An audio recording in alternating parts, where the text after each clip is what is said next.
Good morning, Botai. Yesterday we started speaking about some of the halachot of drinking wine during the meal. Along similar lines with regards to food during the meal, the rule for that is, says the Gemara in Masechet Berachot Daf Mem Aleph, Marav Papa, food that is eaten betoch ha-seuda during the meal and mechamat ha-seuda, which is as part of the meal. The halacha is enan teonim bracha lo lifnehem velo le'acharehim. They're not required brachot before them or after them.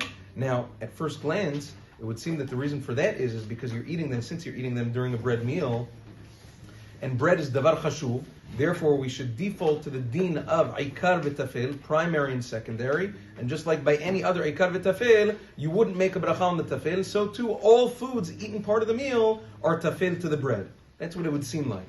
The Ritva, in his Perush, on that Gemara over there, says that's not the case.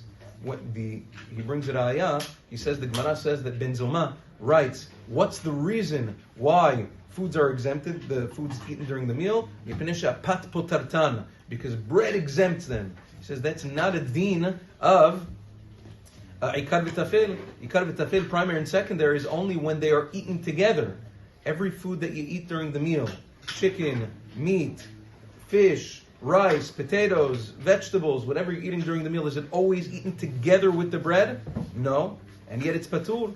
If you want to tell me it's a din of ikar v'tafel, says the Ritva, it has to be eaten together with the bread. So that's not the case. Obviously, says the Ritva, mipnei she'pat potartan is a totally separate din.